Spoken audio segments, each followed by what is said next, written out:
For almost 150 years, the Saratoga name has been synonymous with the finest quality, sustainably sourced spring water available anywhere. Saratoga carries on the rich tradition of its forefathers by crafting each stunning blue glass bottle with the same attention to detail and care that has been its hallmark for generations. Visit SaratogaSpringwater.com today or ask for us by name at your local market or restaurant. Saratoga Spring Water. Make every day exquisite.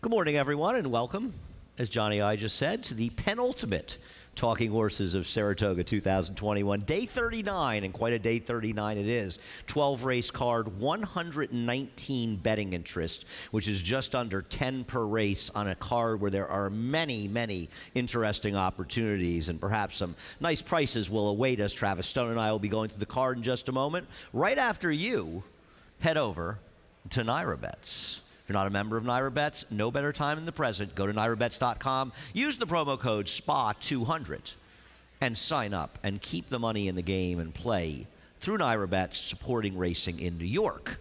What else do we have for you on today's illustrious Sunday card? We have the low roller contest, the final low roller contest of the meet. Go visit Jay or Ray outside the 4-Star Dave. Ray's the nice one. Jay, not so nice, but I like him. Head on over and see those guys. $40 buy-in, $30 for the live money, $10 in the prize pool. A lot of fun. Talked to a lot of people who have had a great time in the low roller contest, and a really good way to get involved in these contests. And, you know, find yourself a contest player, and a lot of good contests in horse racing in general. The low roller, a really fun way to get things going. Also, we have the $2,000 Pick 5 hit and split. Hit the 12% players pick 5 at Lone Star Park today, and you'll split $2,000 with anybody else in NYRA Bets that should do the same. We have the show, the second to last show, Saratoga Live. By the time we get back to Belmont, I'll be miscalling it Saratoga Live, and it'll be back to America's Day at the Races. But right now, it's still Saratoga Live, 12:30 to 6:30, covering all 12 on this 12 to 6:30. Oh, okay. Covering the races throughout the day. Finally, he's back, Travis Stone. Travis, you ready for today's extravaganza? I hope so. I mean, it is. We can't see him yet, but he's there somewhere. This is a better look anyway. For both of us. I mean, this is my type of weather. We've got overcast. There's a nice little breeze, so it's not hot. And this is a fantastic card. Really looking forward to the Spinaway, though. There's a lot going on in there, but there's a lot going on in many of these races. What do you say, 119 betting interests? I hope to pick one winner from those, and you could make the day, because that's what type of card it is. I agree. I was saying on Twitter beforehand, as we stall a little bit until we can manage to get our faces up on the screen. This is a card where I may get buried today, but I feel like I go into today's card more excited about some potential betting opportunities than I think any card we've had the whole meet. And the Spinaway is always a special day for me, because I know it sounds corny, but you know, when I first started coming here on a more regular basis when I was 12 years old in the early 70s, the one horse I had read about was Ruffian, and she was running in the Spinaway, and I went down by the finish line, by the winner's circle, to watch that race down at the rail to see Ruffian, who put in one of the most spectacular performances in the history of Saratoga, especially by a 2-year-old. And I never forgot Ruffian, and it really helped fuel my love of horse racing. It's funny you say that. I think about growing up and coming down to Saratoga, and I always just wanted to see like the next big horse. Yeah. And whenever the maidens would win by 3 or 4 lengths, I'd turn to my dad, is that a good one? Is that a good one? And I remember Coronado's Quest was one. He goes, I think that's a good one. And then I remember DeHare and Favorite Trick and Flanders during my youth. Yeah. Yeah, it was just these 2-year-old races up here are always fun. Yeah, I agree. And we saw a very interesting 2-year-old yesterday in Creative Causeway for trainer Brian Lynch that I imagine we'll be hearing more from. Some good performances, and we'll see some today as well. Race number 1, speaking of the 2-year-olds. In this race, I think that the 4, Sweet Lady Ivanka, might be a bit of a runner, and she'll get bet a little bit more as we get closer to post. This firster for Chad Brown, first fall from this dam. You and I have gone in different directions, but in similar ways, as you're taking the 7, Hope Over Fear, who debuted on the turf for trainer Bill Mott.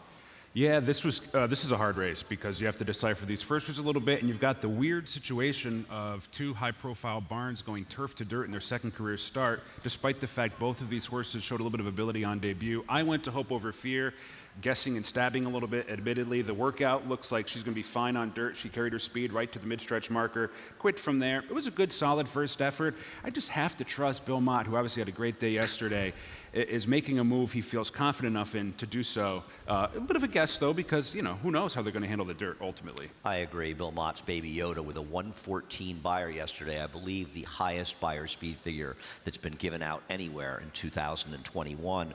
I went in the same vein, but a different direction. The 3 Love to Run for Mark Casse. I don't understand why they paid $640,000 for a horse after working around a 10 1/5, the 2-year-old sale. A daughter of Connect, and run her on the turf first time. Maybe it was a prep. Seen Mark Casse make this move before. Use turf for a first start. Horse needs a race and then get to the right surface.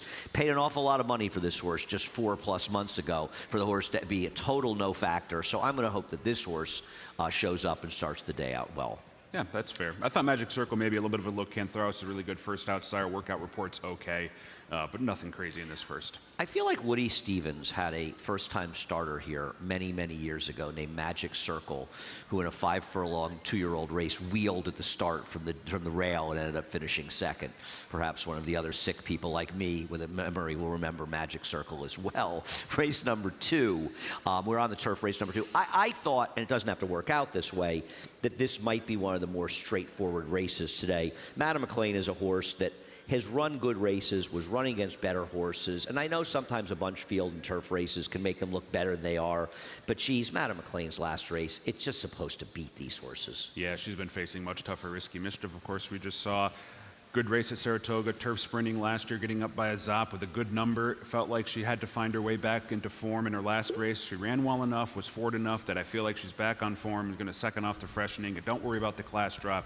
She just towers over these horses on paper, in my opinion. Yeah, and one of the reasons I wanted to take other horses in here, and this is a race where you and I primarily agree, which fortunately does not happen a lot today, is you've got a couple horses that are going to take money. Little Dutch Girl for Christophe Clement, the 6, and the 11, Sassy Melissa, who ran okay last time out, and they lost to a Tom Morley horse who's in very good form. But as we watched that race, I really thought they had overall extremely good trips in there, Sassy Melissa and Little Dutch Girl. And sometimes people will really favor the recency of good finishes, and they'll underplay how they got there and how good the races actually were.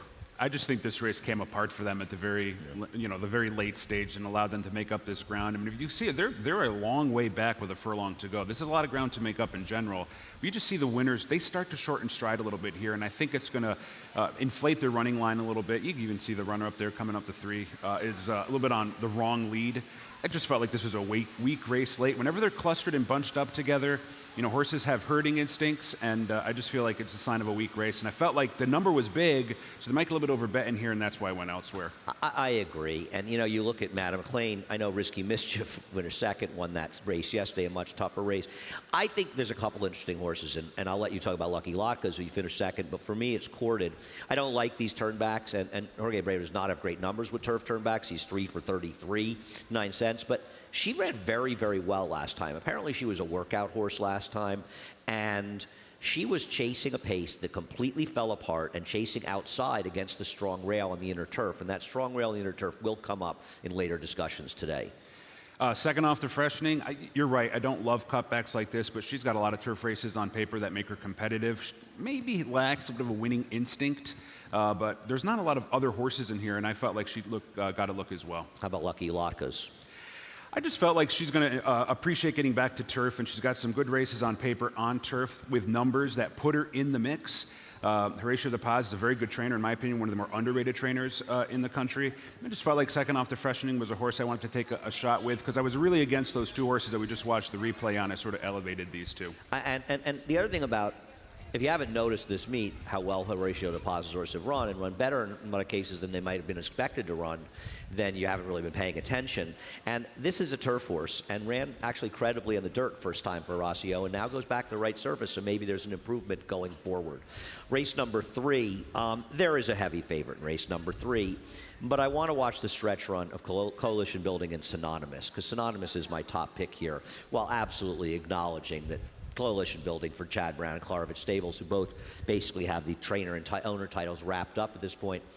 The thing is, Coalition Building was on the rail for, 85 to 90% of this race, whereas Synonymous was street-wide the entire way around the track, and this was the gold rail period when we had taken the rails down in the inner.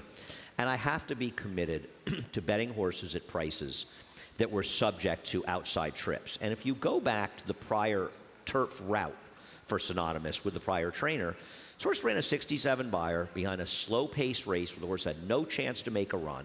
And I think that race is good enough to beat anyone in here, save maybe Coalition Building, who didn't run that well last time, frankly. Now, maybe she spun her wheels when she got outside, but the second horse who saved ground, she didn't spin her wheels when she got outside. They both spent most time on the rail, and so while I acknowledge Coalition Building is a short-priced horse to beat, I'm not taking 6 to 5 morning lines off mostly rail trips on good rails when I could take a horse who's 20 to 1 morning line that was wide. Didn't run that well, but I think has a viable excuse. That's a great argument, and you've had a good year identifying horses coming off trip-type scenarios. Like Medina Spirit, right? And the Derby was one that you liked coming off the rail situation at Santa Anita. You had to go back 4 months to find a winning pick for me, Travis? I did. All great points. I think Coalition Building is just a horse to beat.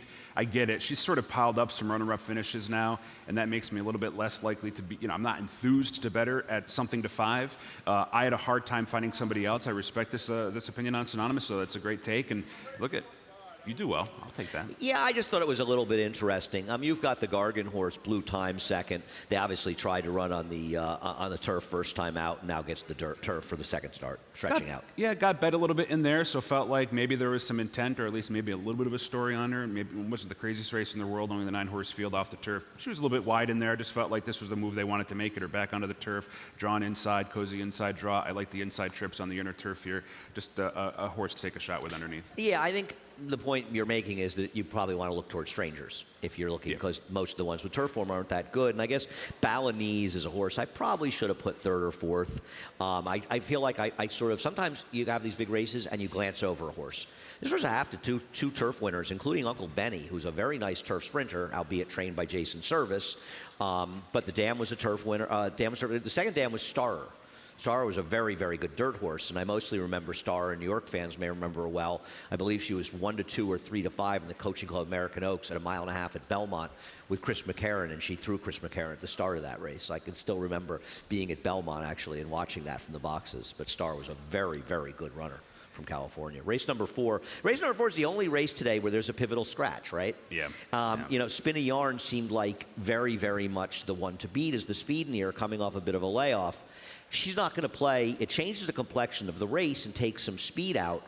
And I'm wondering if your top selection of my second choice, Lady Traveler, who will look at finishing 3rd in the Black-Eyed Susan, if this could hurt her game, because turning back for Dale Romans, I don't know how much speed we can expect her to have. And the thing I don't love is she did ride a gold rail in this Black-Eyed Susan, though she ran well, but maybe the rail made her look better than she is. Yeah, but she was facing pretty tough horses, and when you sort of weave through this field, I don't think there's anybody in the same zip code as a horse like Army Wife.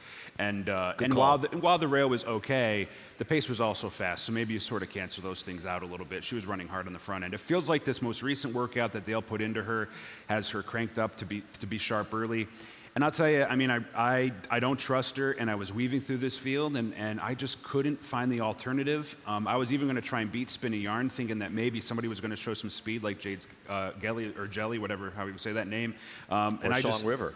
Yeah, Song River as well. So I was like, I'm just going to stick with Lady Traveler and just admit that I don't have a strong opinion in this race and move on from here. But Army Wife came back to run a 90 buyer speed figure. That was a really solid time form US number, a number that trumps everybody else in here. She was 3rd in the Alabama. I mean, she's a legitimate top 3-year-old dirt horse. There's no way around it. And the other thing is with Dale, Dale is one trainer that understands. He's going to look at this race and say, "There's no speed in here," and Myers is in speed, and he and Javier Castellano are both going to acknowledge this.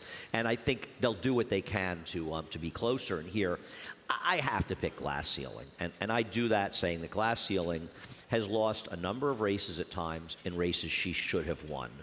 But, I mean, she's dropping off a cliff for Charlie Baker, who's been live. Now, I'm always happy to see Charlie win, and he won the stake yesterday with the priorist, but Charlie would be the first to acknowledge that the prior trainer, he was sort of a trainer in name only, but Charlie's horses are running well. And, she ran into Bella Sofia in her first race back. Then she ran into Carmel Swirl and Amendment Nation.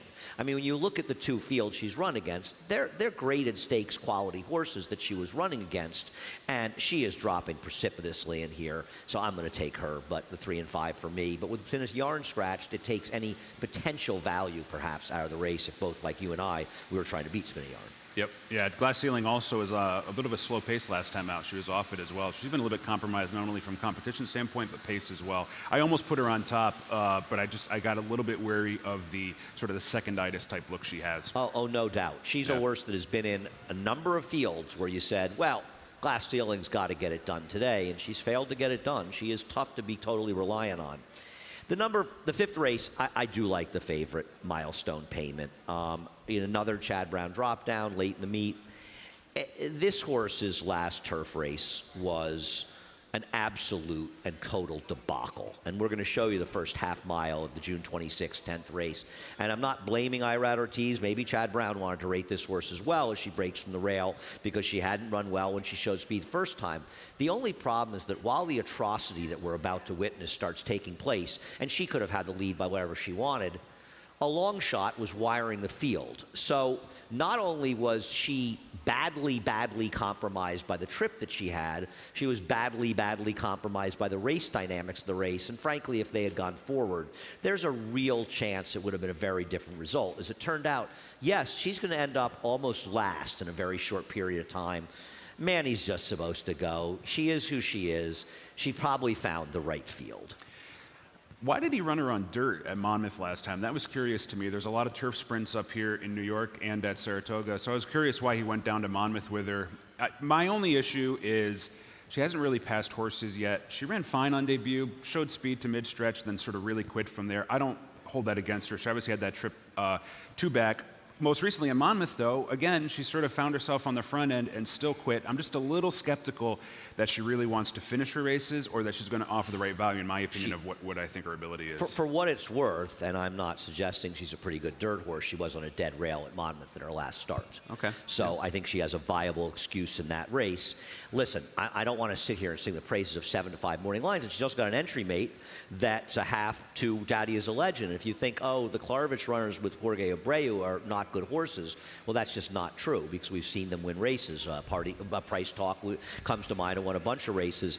I don't have an alternative. I think the entry is going to be tough, and particularly the one Milestone Payment. Yeah, I'm going to take a little stab with 9. This might be the one for Ray Handel. Was off a little bit slow last time. Did a bit of a rush-up job mid-race. Quit from there. Maybe first off the claim wakes up a little bit. I just felt like there was enough of a trip last time, and I thought the first career race, albeit for a different barn, was solid enough, a number that puts her in the mix. That was my guess. No, I've got her second, so I obviously saw the same things as you. And you have a firster on the turf. I'm way too cool for you, which I am.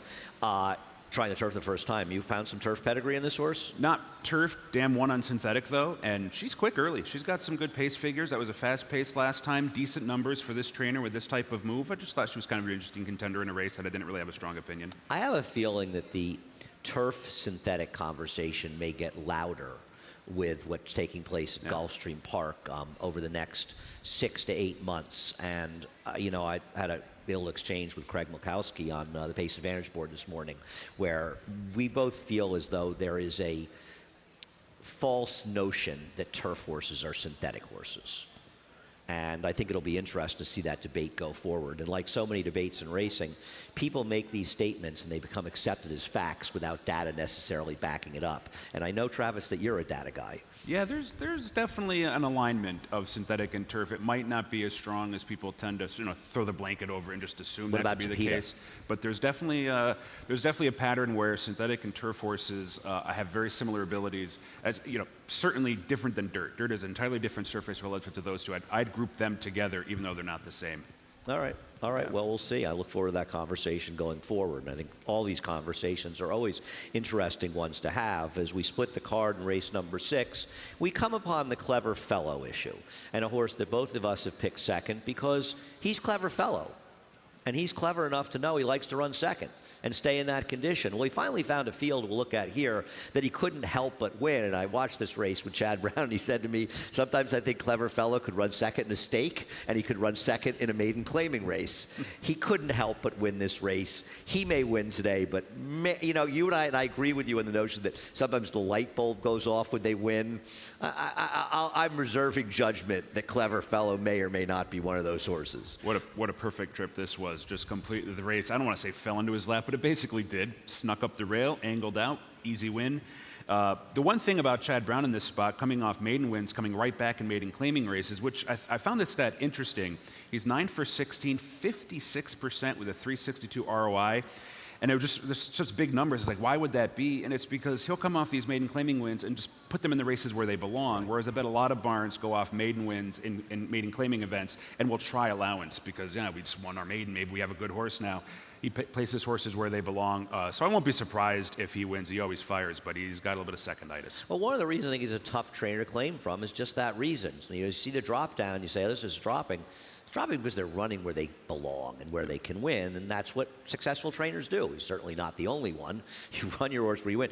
So many people make racing much more complicated than it needs to be. You have my fourth choice, Risk Manager, as your top choice. I thought he had a bit of a widest trip last time. He's just been facing some better horses. The horse off the board came back to run a decent figure and allowance event. Panster, who had a pretty good trip in this race, a good trip the other day, beat me in an exacta. Fifth finisher came back to win out of that race and had a rail trip. Yeah. So I just thought there was a couple of angles there and some back races on turf that put him in the mix. And I just like the class drop and the fact that he's facing horses he hasn't faced of ability yet. Yeah, a horse that you and I are trying to beat is the 11 Caribbean Gold. You've got him fourth. I've left him completely out. And listen, I just feel like, and you look at his last race, last one was the time for him. He was a very generous price at 5-1 in this race. He was able to control in the front end. And I can't speak for you, but I think there are a lot of things you and I see similarly, for better or worse. At the end of the day, Mike Maker's horses were running lights out the first half of this meet. And not surprisingly, they've slowed down the second half of the meet. And he has been struggling a bit. And I just don't want to take a horse that had a very nice effort, an effort that could win this race for sure, but did it at a time that the barn was firing on all cylinders, and it's just not the same right now. I will give Jose credit in that most recent race, watching the replay. He was aggressive, and he had a plan coming out of the gate. Yep. It was just refreshing to see a rider send a horse to the front. The pace was fast. I'll give some credit there. But yeah, Maker's barn has definitely cooled off a little bit from that early meet success. And just, first against winners. And for those reasons, I'm against a little bit as well. Isn't the 7 Yankee Empire supposed to go? I mean, when you're stretching out a sprinter with real speed, if you're not going in these races, you should be going back to the barn when you hit the backstretch. I like a couple an interesting plays here. I think Actuary is an interesting horse for Brendan Walsh. I've got a stat for Brendan. This is an impressive stat. He's almost 30%, and he's not a super high percentage trainer when he goes first time for a tag on the turf. And I think this horse is a little better than he looks. That last race they tried to stretch out, he was right on top of a pace that just completely and totally incinerated. 49 3/5 on that very soft course was flying early. And I don't think this horse ran that badly, relatively speaking, when you consider who he was running against, dynamics of the race. And it just feels like this is kind of a sneaky drop down by a trainer. I'm trying to win a race. Maybe he's trying to dump the horse as well before the meet ends. And this is a horse that possibly could get claimed heading back. But it feels like a horse that might be running in this race with the intention. Well, one note there is there's no turf course at Churchill this fall, so this might be, for the Brendan Walsh barn, one of the last chances to run on turf for quite a while, at least until Keeneland. So that angle would make some sense. I watched that replay. The pace was solid. I almost put him on top, ended up knocking him all the way down to fifth. Just the sort of the art of making 1, 2, 3, 4 selections is kind of curious sometimes. I was just worried that is he even really that good? But, that's fair. But I'm with you on the fast pace. Last time it was coded red on Timeform US, and I looked long and hard at him. I tried to make a case. Picked him fifth. It's not like I think he has no chance. So, yeah, I like that play. Yeah, and note to owners and trainers about there not being a turf course at Churchill. We've got 2 at Belmont, and we've got 2 at Aqueduct. And not trying to take business away from Travis's employer, but if you have turf horses, we would love you to stay in New York. You could stay in Saratoga. You come to Belmont Park, but we would love to have you and race on our 2 beautiful turf courses at Belmont and Aqueduct. I want to mention the 12 public information, and this is going to come up again. Public information is a horse that was claimed away from Chad Brown. And I don't like this one as much like the other one we'll talk about. Wayne Potts does not have good numbers off the claim on turf. These horses, the owner very quickly said, these horses didn't run as well, because there's 2 of them for the same owner, out of the barn. Well, you can't give them back to Chad Brown, because he trained them before. But Jorge Abreu used to work for Chad Brown. He might have an idea of what to do with horses that ran well in that barn. And I think these horses should almost be regarded a little more on their form before the claim, if that's fair. Oh, that's an interesting angle and take. I hadn't really thought of it looking at it that way, but that's good, yeah. Race number 7, after a quick break to hear from our wonderful friends and great supporters at Saratoga Water. Make business meetings exquisite. Make a weekend outing exquisite. Make a late night snack exquisite. Make a night on the town exquisite. For nearly 150 years, the Saratoga Spring Water Company has been producing the finest spring water available anywhere. Saratoga Spring Water. Make every day exquisite.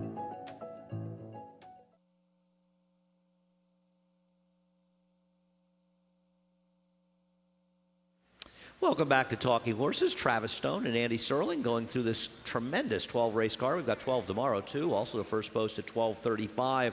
Race number 7, 2-year-olds, many of them first-time starters. You have really taken the very, very big reach, and you've taken the $550,000 first-time starter for trainer Todd Pletcher. Yeah, he does It's okay a with gutsy call on your part. he does okay with first-time starting 2-year-olds. There's a lot of pedigree here. Boys at Toscanova's on the dam side, among others. The dam won early on in her career. The workouts, B-plus workouts, and some of the workout reports sounds like this is one of those ready-to-run 2-year-olds out of the Todd barn. Paid a lot of money for it. Classic Empire. Is Classic Empire's first year at stud? It is. Yeah, freshman sire. So just felt like a live one, and I looked through the field a little bit. I had a hard time making strong cases for some of the other firsters, and rather than try and get cute and creative, I got lame. I can't blame you at all. This was after newly minted, who was a nice stakes winner, won the Bowery. That's for right, yeah. for trainer Linda Rice, and no, I mean this is a runner, and it's funny. I screwed up earlier in the meet, and then Maggie and I both got confused. There were 3 92 buyer horses. There was Echo Zulu, there was Jack Christopher, but also that first-time starter for Todd Pletcher and the Lowe's. Right. Whose name is escaping me because I'm brain dead. But that horse also got a 92 debuting, was very impressive. And you start to look, we've really started to get some nice 2-year-old performances. That the Mimas Sophia Annapolis yesterday, a big win for Todd Pletcher. That horse just crushed the competition in there and got a very solid buyer in the 70s, which is unusually good for maiden debut winners going long. And then of course that Brian Lynch horse. I think Chad Brown was actually telling me this. This might be this Giants Causeway's last crop, I think. And apparently there's only like 3 horses or something, a very limited number of foals in that crop. Now, feel free to correct me, someone on Twitter or anywhere, if I'm wrong about this. I never was one for sure. But that might be, that Classic Causeway might be one of Classic Causeway's last 3 foals. It'd be pretty amazing if that horse ends up going on and doing the kind of good things could do. And nice to see Brian Lynch, by the way, yesterday with that good horse, Yeah. Always rooting for everybody in the game, and we're fans of Brian's, but also, and you like to see it move around a little bit. And I think that's one of the things we've seen at this meet. A lot of people be successful.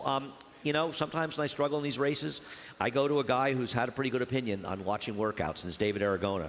And I was a little interested because of the pedigree on Summer Snow, a flatter from Blythley, who was a very solid runner for Mark Hennig. And he said that he thought this horse liked this horse's workouts. And so I didn't feel like defaulting to Classy Edition, not knocking you for taking the horse, clearly the horse to beat. But I'll take Summer Snow for Mark Hennig to try to get it done. Yeah, a little bit of pedigree there. One thing I'll mention, you talk about the 2-year-olds. I was a little bit worried as the Derby point system came around that these trainers are going to start their 2-year-olds later and later into the fall because the point system ramps up as you get closer to the Derby. This year has not been the case. I've seen a lot of really fast 2-year-olds, and it's been refreshing. I think that's been a little bit, the 2-year-old scene's been a little bit more slow in recent years. It's good to see it pick back up. I agree. We really have seen some nice horses. Now, I will say, though, that November, when you guys are running at Churchill and we're running at Aqueduct, you see a lot of strong 2-year-old races at that point, turf and dirt. Now, you guys obviously have turf, but we'll have turf. But once again, we'll have turf in New York if you're interested. But the 2-year-olds really do come out. And I think there's a lot of good racing to be coming. But I agree with you. We've so far starting to see some good horses, and that's a good thing to see. The highest 2-year-old buyer figure of the year was run yesterday at Del Mar, where, dare I say his name, Bob Baffert had a 98 buyer. I don't know the name. I don't know the name of that horse, but Andy Beyer said to me that the winner got a 98 yesterday. So that's the fastest fig we've seen, and I'm sure that will get the haters all in an uproar. Race number 8 was the race today where I really just didn't have a strong opinion. We've both picked this horse, Jester Calls No Joy, which I believe my friend Anthony Stabile, and hope Anthony's doing well, and all reports from him, he is doing well. If you're interested, we'll see him back at Belmont. I believe this is a Game of Thrones reference. Ooh, I watched Game of Thrones, and Jester Calls No Joy. It's We'll not jogging my memory. Yeah. No, well, we'll take a look at the debut. And listen, you've got a horse with experience that ran a solid buyer figure, going 7 furlongs, nothing not to like. Don't you feel like this guy should have won? It's interesting you say that. Was bet pretty heavy. Was bet as a horse that was supposed to win on debut. Ran fine, but didn't. We've talked a little bit about this stuff.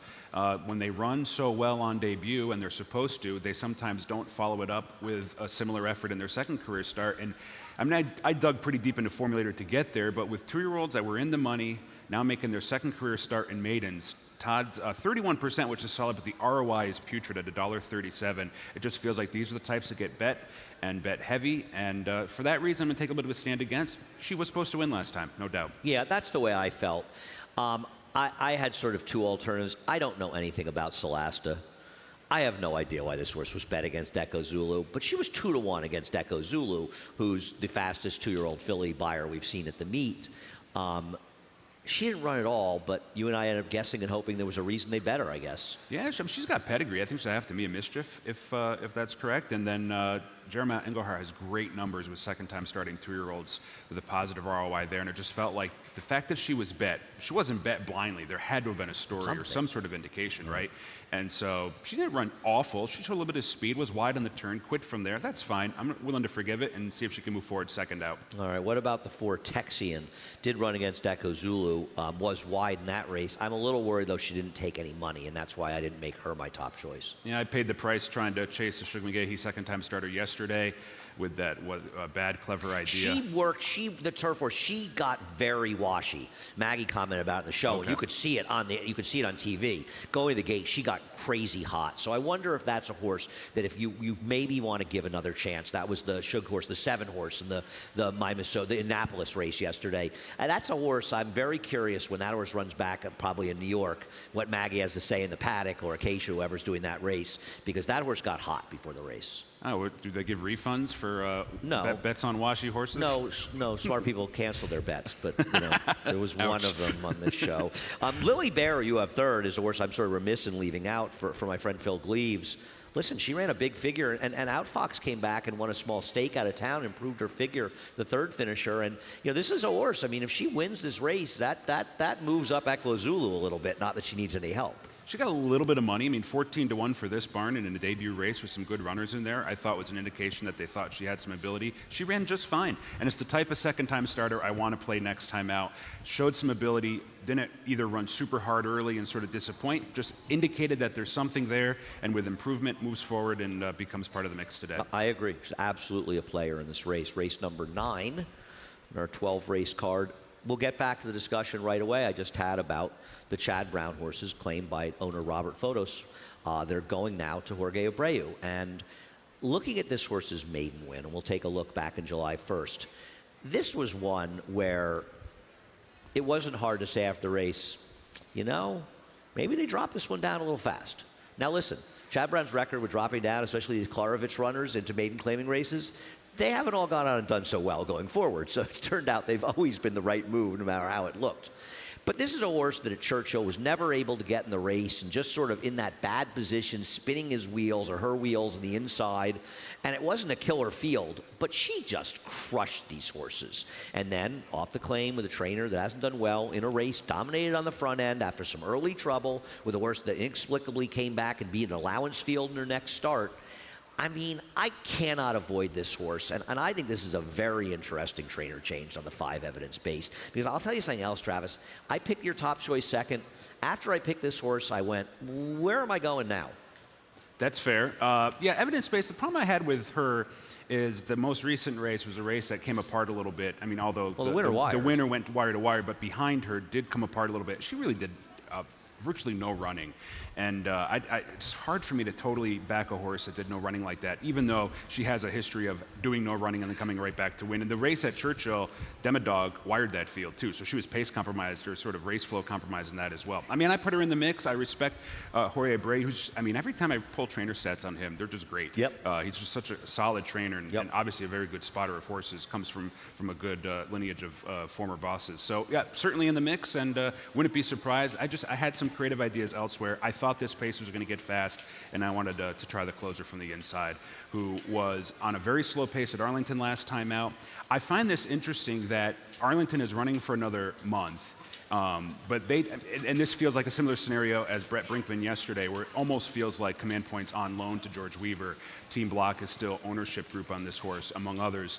The pace was slow, chugged along fairly well. Is now third off the layoff with an improved effort. The top 2 horses were second and third the whole way. This was pace compromised, is drawn inside in a tight turn turf course, and I feel like this pace is fast, and I want horses coming from off it, and she was the one I landed on. It's interesting. I assumed when I looked at this horse that they shipped her here because somebody woke up and said she's a New York bred. Now, she's owned by Team Block, and that's Chris Block, obviously the trainer. And this horse is a bit of a loner. And we say loner because they're coming here, and it hasn't been in George's barn very long. And we're both people who respect George Weaver a great deal. He may have struggled at this meet, but we know the kind of damage that George has done in the past and will do in the future. And he's just been a little bit unlucky with a boatload of second-place finishes. But they shipped for his New York bred. This is the race, though, that came up because they're not running New York breds. But to be fair, the purse is also significantly higher. And this is a horse, I agree with you, that ran well last time. And as you say, there is pace on paper in this race. They're supposed to move a bit. And when you draw the rail and you get Irad Ortiz, you're probably going to get a pretty good trip. Yep. That's the play here.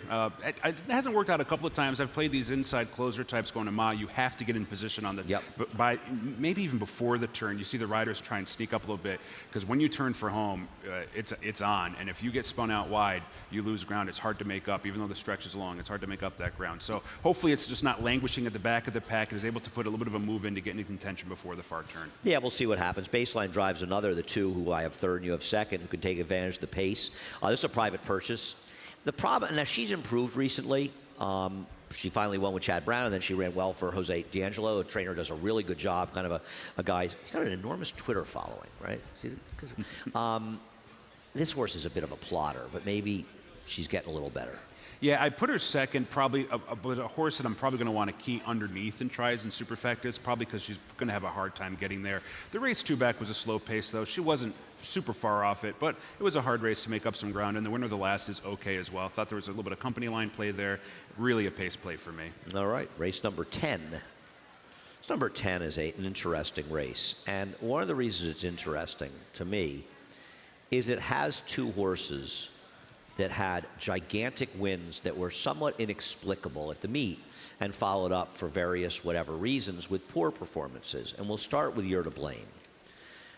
That 97 buyer that You're to Blame earned, I think it's probably on the low side, personally. This was a horse that hadn't run a good race in forever. And they can point to the fact that the horse wasn't on Lasix, and it's not true because the horse was running just fine on the same races off Lasix as on Lasix before this race. And this was an eye-opener of a performance. They came back just 11 days later at 1 3/4 miles, and he was basically eased, which is interesting because he had actually been a better horse for Chad Brown and Todd Pletcher, two trainers who you might have heard of, in long-distance races. But this race two back was devastating, and I think would win this race probably. But how can you possibly, you don't have this horse anywhere, how can you possibly trust this horse? If You're to Blame's going to win today, I'm just going to have to be accepting losses. I cannot trust, particularly because that race was such an outlier on form on paper, and then the subsequent start was awful. I like to give a look to horses cutting back from marathon distances to sort of the more mid to longer routes, not the true marathon. He's a marathon horse. But this was a non-effort last time, and I mean, what sort of price would I need to even consider whether or not I think You're to Blame is going to revert back to that 97? It would have to be pretty juicy because I just don't see it. And well, here's the argument for it. Okay. I mean, and trust me, I'm not a big fan of this horse. I more got him as a talking point in my picks. Yep. They're going to say he's back on Lasix, even though that argument is fallacious based on his past performances, but that's an argument. And he came back 11 days after this crazy huge performance, and he blew up. And now he's had time, right? Now he's had a month since that race, a full month of 31 days. I'm just saying that's the counter argument. And the horse you have on top, Danny California, and we'll see him beating Superfecto. Where the heck did this performance come from as a 6-year-old with this horse? Because he got bet that day to be 6-1. Yep. And man, did he run. He did run. He hinted at some of this ability in deeper races in that Miners Mark at Belmont in September of last year. The Buyer of 91. Granted, it was an easy sort of on the lead Walking type on the scenario. front end at 52 and 117. Yeah, so You're to blame. Certainly, maybe inflated by that pace scenario. I like Danny California because I'm more trustworthy of him reverting back to that form than the other horse we talked about. And I thought in the Evan Shipman, he just caught a situation where the top two horses went wire to wire, probably likely regressed a little bit off that He anyway. came back It in was a 4 tough days. Yeah, and so I'm fine with sort of sinking my teeth into him bouncing back. And I felt like he was also going to get race flow help in here too. I hear you, I hear you. And it feels like the race flow, Luis Saez, going through, I made the line today, Irad Ortiz minus 1.5 in wins. A couple people on Twitter asked me how a guy can win a half a race. I don't know. How do teams score half a point? Hello? Sports betting is kind of a big topic now, so the whole concept of halves should be a bit more understandable. Superfecta, Luis Saez got to try to clear. It's not easy to clear, even with a scratch in this race from out there. It'll be interesting. You've got locally owned second here, who's second to You're to Blame. He has races. I can't trust him. But No, I don't totally love him, but I like the fact he improved in his most recent start. I felt like that 94 was pretty sharp for him off the freshening. He regressed off of that, caught a slow-paced race in that second start, but improved subtly last time and just might be heading in the right direction and coming on for a share late. I believe that the best horse in this race is the 2 Mystic Knight. I'm not sure he's going to win today, but look at his last race where he finished second, doubly blessed. This was a day when it poured. And other than one race that featured a supersonic pace, it was extremely hard to close. So he had to rush into the race in the middle of the race, get into more contention, and he lost to a horse who's A, in good form, but B, was much more flattered by the way the race was run. In his prior race, around 2 turns, that was a tremendous performance with a 99 Buyer, because that was a big inside speed track. And when inside speed tracks exist, the bias is heightened in 2-turn races because you've got 2 turns, more ground, be on the inside, and also more ground to be against the bias. Mystic Knight was never on the rail, never involved in the pace, and went by Yankee Division, who was in great form then, like he was standing still. Those are the kind of performances, at least to me, and I think the payers that believe in biases, and we saw some this winter at Aqueduct, and not that many since, frankly, you take notice of those performances. And when you run a 99 Buyer and you beat the bias, you're talking about a horse that could be a stakes horse. Now, one problem with this horse, some people may realize there was a virus in Chad Brown's barn before Saratoga, and a lot of the horses, that's why you didn't see some of the horses in his barn for a period of time, and those horses could need a race. So I'm a little circumspect that he may need a race, but I know he's supposed to get pace, he's got a good inside post at 2 turns, and if he runs his good race, he's too good for these horses. Yep, I picked him third, and there will be no pick 5 ticket without him on there because I do respect that race at Aqueduct. That was a big number, big effort. My only hang up with Mystic Knight is you made some good points in how that race shook out most recently at Belmont on the slop. I didn't feel like that was the strongest field, and even though it was sort of a wet track and a weird scenario, I got a bad feeling about that race, and so I was like, I'm just going to take a little bit of a shot against this horse, even though I'm certainly going to use in the pick 5s. For all great points. I forgot about the gold rail in that race 2 back with the 99 figure, which just elevates that even more. And this sort of speaks to what Chad Brown does. I think many barns would have gone off that allowance race right into a stakes race or tried a graded stakes race, and instead he's doing the right thing, working through conditions, allowing this horse to develop. Will not be surprised at all if he comes rolling. Yeah, I mean, there was some talk actually of running him in the Pimlico Special off of his win at Aqueduct, but like you said, it just came up a big field and super competitive, and given how that track played, with the rail being good, I don't think it would have helped him. I do want to mention First Constitution. I think you have to talk about this horse. I mean, what do you do with these horses that come from Chile with these blowout wins? If this horse was 3 for 3, I think you'd like him more. He did lose last time, though, at 6 to 5. Todd Pletcher 1 for 15 with international shippers off the trainer switch. So it's not like he does this a lot. I think his one winner was on turf years ago. So Shawish, maybe? Yeah. Oh no, it was a different. He was name. disqualified in a terrible call up here a bunch of years ago. Yeah. I have a hard time getting a read on these types, and I actually feel like they tend to get overbet in general because people see ones. People like to bet wins on paper, and so I was just a little bit against it. They do, and they like that Todd Pletcher guy. He's pretty good. Yeah. Race number 11, the Spinaway. Speaking of Todd Pletcher, I certainly want to share his Spinaways, along with every other stake we run in New York and everywhere else in the country. Echo Zulu. She's the horse to beat. I just don't think there's any denying it. We'll take a look at her last race, her debut. She's the fastest on a Beyer speed figure 2-year-old filly we have seen, and probably maybe in this country, but certainly here. And the one concern I have, and I didn't put the stat up, I should have, the Steve Asmussen barn, for what it's worth, off of maiden debut winners in dirt sprints, they're just 14 for, I think it's 76, 18%, with an ROI of under 80 cents. They have not come back necessarily to run those races. Now, to be fair, first of all, probably most of them didn't look like Echo Zulu, though there were many, many short prices in there. But also, Echo Zulu's now at 7 weeks since then. And maybe that's part of the whole thinking, as a matter of fact, you know? Give her more time to get better. She's got to stretch to 7 furlongs, and I don't think there are any slouches in this race. And she also may face some pace pressure by the 2 horses outside of her. So I feel like she's vulnerable like you do, while acknowledging she's way the horse to beat.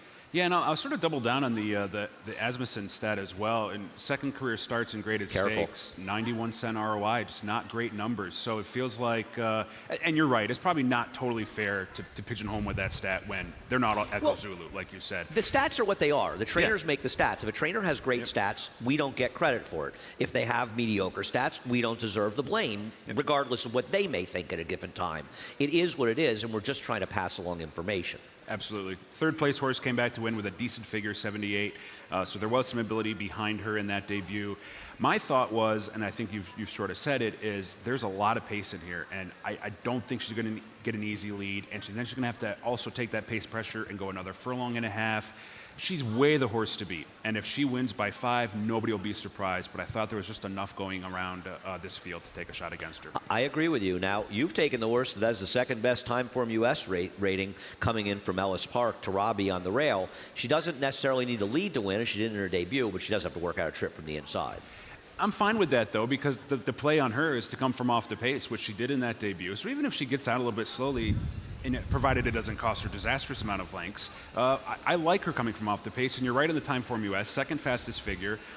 Cherie DeVoe, I think, is showing confidence by bringing her up here. There's a lot of 2-year-old races in Kentucky that she can compete in. Instead, they're coming up here to compete in a Grade 1. She didn't beat much last time, but she did come from off the pace, which is hard to do, and I think there's going to be a hot pace on the front end, and I think she's a live runner from out of it. She's my proverbial 5th pick. I thought about putting her 4th, actually, in this race, and don't disagree. I think she's very interesting. You've got 2 Ellis Park winners, one Girl with a Dream as well. I like the fact that she won at 6, and Girl with a Dream won at 5 furlongs, and she could be more pace compromised. Girl with a Dream. We'll see how it plays out. Nice to see Florent Giroux in town, by the way. Pretty birdie for our friend Norm Cassie, and I know that both of us would like to be wrong and see Norm get this win with Pretty Birdie. You know, when I originally thought about it, I thought, oh, well, how can she possibly win this race? You know, she won a much weaker race, and we'll take a look at her win in the Schuylerville, and now she's got Echo Zulu and some maiden breakers in here. But I got to tell you something. She outran a fast horse in Mainstay, and this was a pretty good effort. You know, you get a 76 buyer in a stakes race in your second start in early July. She could progress and run in the 80s here, and if Echo Zulu doesn't run back to her big number and can't stretch out or whatever the case is, she's at least as a speed outside of the other speeds, which should help her, Travis. Yeah, I didn't like how she was on the wrong lead coming down the stretch in the Schuylerville. Sort of felt like if there was a legitimate closer that she would have got caught on the wire. I was talking with Norm this week on text. He said she's doing great, and I said, can she rate? And he goes, well, she's been rating in the workouts, and she's been rating just fine in the workouts. And I was like, good, she's going to need to if she wants to win this, because the pace figures to be hot. I was going to be way against her just because I felt like she had it all her way last time, but then I sort of looked at the field. I was like, you're right, she is outside the speed. Maybe she does improve. That was a code red fast pace, so she had a reason to maybe get a little bit tired late. She's fit, so the 7 furlong shouldn't be an issue. It's just whether or not I think they get too hot on the front end. Yeah, no, I agree. This is a horse initially I thought, oh, she can't win this race. And the more I looked, the more I felt like she had a real chance. Yep. I'm betting Dreamlift in this race for Robertino Diodoro. I know that Mama's Got to Run didn't come back and run well. But I'll tell you something about that last race. Mama's Got to Run, I know she got pressed in the middle of the race, and we'll take a look at Dreamlift winning. And Mama's Got to Run got pressed by the horse that kind of ran off. But the reality was, this was a slow pace. And I feel like Dreamlift was brought into the pace because the pace was slow. And she still won. And she wasn't supposed to win. She was almost 40-1. And now she's in a race where the pace projects to be hot. And why can't she get a similar but only better trip? She ran a 76 buyer in her debut, which is fast enough to beat anybody but the favorite. Why can't she win this race? Why can't she get a much better trip with a quicker pace? I think this is a great take. I really do.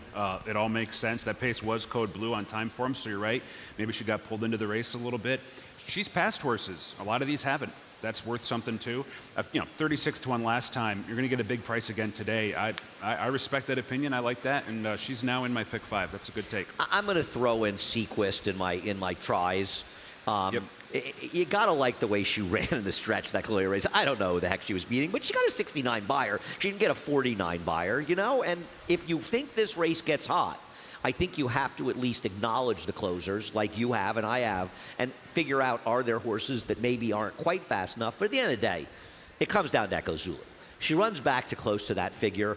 Good luck to any of these horses actually making up that gap. And the truth is, if the 2-year-old filly champion comes out of this race, if you knew that going in, you might bet Echo Zulu at 3-5, right? Yeah. Because she was fast, and I don't think we should diminish how fast she was in that race. And that figure has come back and been proven by the 3rd place finisher. Race number 12 is a crazy one to close it out. You've gone to the filly against the boys. For Linda Rice on the outside. This is something that Linda's certainly done before. This horse got badly left last time. Yeah, and that was the only reason why I'm taking her, because I thought the race 2 back where she showed some speed. I don't know if they're going to go like super fast in here. I actually felt like for being a turf sprint, there was a lot of horses that want to come from off the pace. That's why King Angelo can win, right? Yeah, absolutely. So I have her being in the mix from the get-go off that bit of a trouble trip last time. The number 2 back wins this, at least on time form, so she was my play. No, I definitely could see her winning in here. I mean, Veterans Beach ran well last time. I was surprised how well he ran. I think he's the logical horse in this race, nothing against him. I have to bet Halpert. We're going to watch the start, the pan the head on with the 6 Halpert, and then pick it up in the stretch. This was a race that was completely dominated in the front end. He blew the brake. He got shuffled out. We're going to show you what happened in the head-on in a second. And that wasn't the only trouble that he had in the race. And, yeah, I bet Halpert in this race. Yeah, I'm a little bitter, but this horse should have won. The door shuts on him. And when you break a little slow and the door shuts, you end up farther back than you want to be. And I think we saw how well that Brad Cox horse you liked in the first race ran when he got a fairer trip. Watch him behind horses. He's got absolutely nowhere to go in a slow-paced race. Now he wants to angle out and try to split here. Well, the 7 drifts, the other horse comes in, and he gets blind switched there and shut off. And he's back to dead last in a paceless race that's dominated on the front end after blowing the brake, getting shut off and shuffled back. And still, when they hit the finish in this race, he's beaten by 2 lengths. Now, I understand there are 2-length losses in turf races that are meaningless. Travis, this wasn't one of them. If this horse had broken and been with the pace and it had been a fairly run race, he would have won. Now, I get it. So the question is, why do I like this horse? This horse, in his debut, was involved in the suicidal pace of the century, going 1 mile and a 16. And I've been waiting and waiting for this horse to get back into turf races. Came off a layoff, had a bit of a trip. Then in this wild trip, I don't know if he's going to win this race, but I know I'm betting on him. Third off the layoff with an improved figure in the most recent start. You know, I love that angle. It's probably the only angle I actually follow in horse racing. The race 2 back was a fast pace, so whatever. It was first off the layoff. Had the trouble last time. That was legitimate trouble. The good turf debut, sneaky good turf debut. I have him in the mix for all the same reasons. I'm very much so a live runner today. I have to bet this horse. But the thing is, there are a lot of live runners, and we mentioned King Angelo. You have second. He's a better turf horse, a dirt horse, but he's okay in the turf. And yeah, he had the run of the race last time, but he may have the run of the race again here. That was my angle for putting him right in the mix, right at second. I didn't want to pick him on top because I do think he's a little questionable off the easy lead and runaway win last time, now facing winners for the first time. But no doubt if he's going to be on the front end, and he will be tough to catch if he's allowed to get out there and get an easy pace. I don't want to ignore the 5, Scotty Brown, on the switch to Wesley Ward. This horse, it's interesting. I mean, based on the workouts, Wesley shipped this horse to New York. Maybe he didn't get a race for him. Went back to Keeneland, now coming back to New York. Thought he was a bit dangerous in here. Yeah, went too far last time, I think. I don't think 7 was really what he wanted. And probably something went amiss there anyway, coming off the freshman. The race 2 back, pace was fast. It was a big number, though, right in the mix with the rest of these. And my friend Steve just made a very interesting point to me. I have psychic powers. High limit room isn't really in the pace projector because there was no pace, I'm assuming, in his last race, the 11. He could be a fly in the ointment for the 6, King Angelo. This horse is very, very quick. And by the way, his last race was pretty good. Yeah, it was not bad.